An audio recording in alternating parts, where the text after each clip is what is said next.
And we're back with your boy, man, Zoda Barber 561. We got another full cut demonstration. Today we'll be doing the temp fade on the waiver, man. We're not gonna waste any time. We're gonna jump right in it. Grab my Babyliss Pro, that 1.5 on it, 1.5 guard. And we're just gonna create an even, smooth canvas for us to work on. Just make sure you comb everything out. Make sure you comb those hairs, pull the ears down. Make sure you just stretch those hairs out, man, so you won't run into any curls or anything and put any patches in your haircut. Right here, I'm just taking my time and just making sure I go through the entire scalp evenly and just smoothly. Just don't want to irritate the skin or cause any type of discomfort to my client.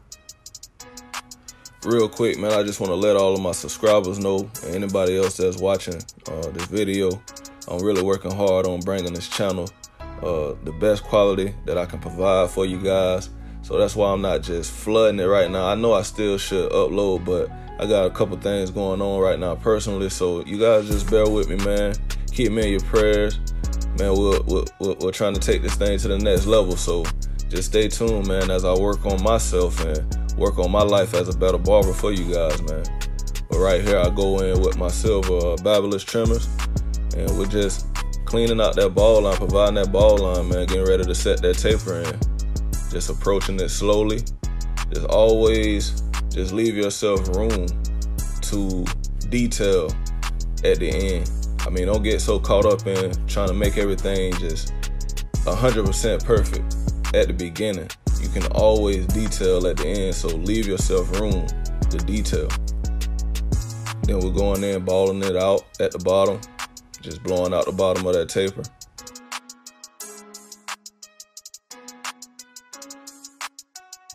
And right here on my back taper, I go in with a number 2 guard first. And really, I'm a debulker, so once I set in my bottom panel with no guard open, I go in with the number 2 guard, and I'm going ahead and evening out that 1.5 to that number 2, and then I throw on my 1.5 guard, and then I'm just debulking, man, and moving down slowly. And after that 1.5, I throw on my number 1 guard, and then I'm just moving a tad bit lower. I mean, it comes with time, and it comes with a lot of skill, but I mean, me just learning, you really have to take it serious. I mean, you have to study, do your research, watch videos on other barbers, listen to other barbers, talk to other people, man. Don't be scared to learn new things about this industry. But one of the most important things, especially on the back taper, is watching the way the hair grows. Look at the hair growth pattern of your client. You may have to turn the clipper in different directions. I mean, you can see me turning and moving in different directions, and I have that comb right there every time. Make sure you have a comb and just comb. Every time you cut about 2 to 3 strokes, comb it out so you can see exactly what you're working with. So once I go down in my guards from that 2 all the way down to my 0.5, then I go in, and that 1 inch that I left at the bottom panel, I go in and I just slowly notch it up until I can see that fade coming in. I mean, this part really takes skill, so I'm not really gonna tell you that it's a method for it. It just comes with practice and repetition, just opening and closing with no guard, and learning how to really blend the bottom of fades and provide a smooth transition. I mean, if you keep working and practicing, I mean, me, I'm still working hard, man. I'm getting those reps in.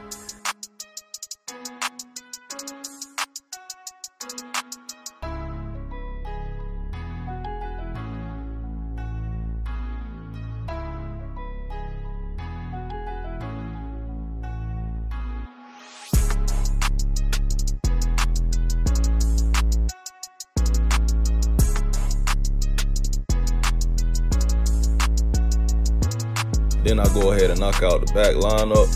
I love this clipper around the ear. The blade is very precise, very accurate. My advice would be, don't be afraid to invest in quality tools for yourself, man, because it takes the stress out of your work. I mean, instead of blowing money on other things that you won't have to show for later, man, invest in something that's gonna make you money, that's gonna have a return on it. So, I mean, good quality tools give you quality results. just going in, just taking my time and really just arching my way, setting that line and in.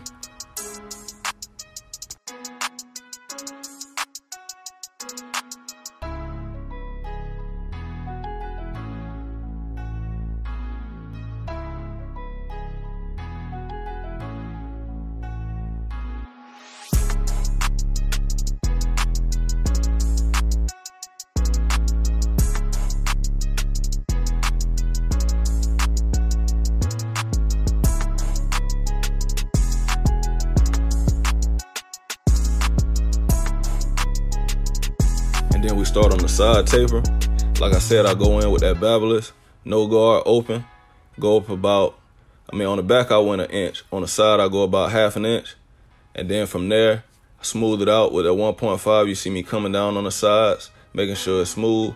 And then I flip it over, and I go up with that 1.5, just making sure everything is an even transition. Then I throw on my number 1 guard and do the same thing. I'm just deep bulking, just finding spots where bulk is and just go ahead and knocking out the tips of those hairs and providing a smooth transition. This client, he has light spots all around his lineup, so I really had to be careful and really use the corners of my blades to kind of thin out the different areas around the spot that was thin to make it look as if it wasn't thin. That's the best way I can explain it. But here I go, I take it off, no guard. And when you debulk, everything, the cut really shows itself to you. The fade shows itself to you when you're debulking. It's not stressful at all. Others can do it a different way. If you like fading up, I'm not knocking it at all. But when I debulk, that's the easiest thing I can do when I'm fading. That provides me with the quickest time as possible to knock out a cut. Then we're attacking the sideline up. Just connecting. Make sure you connect the back of that beard line to the back lineup. You have to make the haircut flow as much as possible. It's gonna bring good results to the end of your haircuts, and it makes your haircuts last longer. I start in the middle with that front line up, and I'm just going across in a straight line. Like I said, this client, he has light spots on the front of his lineup. He doesn't like enhancements. He doesn't really like too much beard work. I just go ahead and knock out some of the frizzies off his beard, and I provide him with a sharp lineup. But this guy, he really likes a natural. He likes a natural look. So when he comes, I know I have to do my best and just work my way into the cut. I just set myself up for the detail work at the end. And after I finish that top lineup, I do go in with the Barber Magic pencil. That's the only thing that I use really on the front line to set in my line. But other than that, everything about the cut is natural. So just stay tuned, man. This cut is a good cut to perfect and try to master, because nowadays this is generally the cut that a lot of guys want. Temp fade, some type of taper. So this is a great cut to practice on. And I'm not gonna really talk on the other side. Like I said, I'll start to explain a couple more things when I line up the other side of his edge up. But you guys just go ahead and just watch me work.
And there we are starting to go ahead and line up that beard area. And then we go up to the sidebar, the C cup. Just make sure you stay consistent. Don't be afraid to use a clipper. I mean, you don't have to be heavy-handed, but don't be afraid to let the clipper work. Put the clipper in a position to do the work, and I promise you, man, you'll get good results every time. Just ease yourself in. Don't be afraid to tap that line in. It's not gonna show up just crispy sharp right off the bat, but the more you learn how to just tap that line in and stay patient with the cut, man, your lines will get crispier and crispier, and you'll notice that you're not pushing your clients back. Just taking my time, arching it out, giving this guy a good natural look. And you see right there at the top of his lining, you see that space, man. That's where a lot of barbers will get kind of iffy or scared that don't really know how to approach it. I mean, sometimes I still kind of have to take a deep breath, swallow, move the head, make sure you adjust your client's head. Just even everything up. Don't be afraid, man. Just go in that straight line, attack it. Let the clippers do the work. Trust your hands, trust your eyes. I mean, it's really a blessing, man. Just to be a barber, it's a blessing. To be an artist, man, I can't describe the feeling that I have, man, and how grateful I am to God for having this gift, man. It's the best job to have. Like, to me personally, just to be able to impact. Everybody needs a groomer. Everybody needs somebody that makes them personally feel good about themselves and their appearance. Not saying that you're conceited, but I'm just saying it's always good to look presentable and look professional. And what better job to have, man, than to be responsible for somebody's appearance and how they appear before other people. Man, that's the best job to have to me, man. And the income that you can get behind it is limitless. So I'm just being patient, man. I'm finishing school strong. And then I want to really see what God has for me. And this last thing that I do, man, is just going in and knocking out those frizzies, man. You listen, it's disrespect to any waver if you don't go in at the end and try to knock off the frizzies to make the waves look as smooth as possible at the end. Make sure you do it. And this is how your boy came in the door, man. He was rough. He needed this. He needed it. He's a hard worker, though, man. He's an engineer. Shouts out to you, Muhammad, man. I appreciate you for allowing me to put you on camera. But, man, this thing turned out nice, man. Watch this transition. Subscribe to your boy on Instagram, @FavorAintFair. Man, we were getting ready to take this thing up a notch, man. You guys really stay tuned, man. If you watch the whole video, I appreciate you, man. God bless. Man, we working hard, man. We're getting ready to take this thing to the next level. Stay tuned. Stay with me. Zoda Barber 561. We out.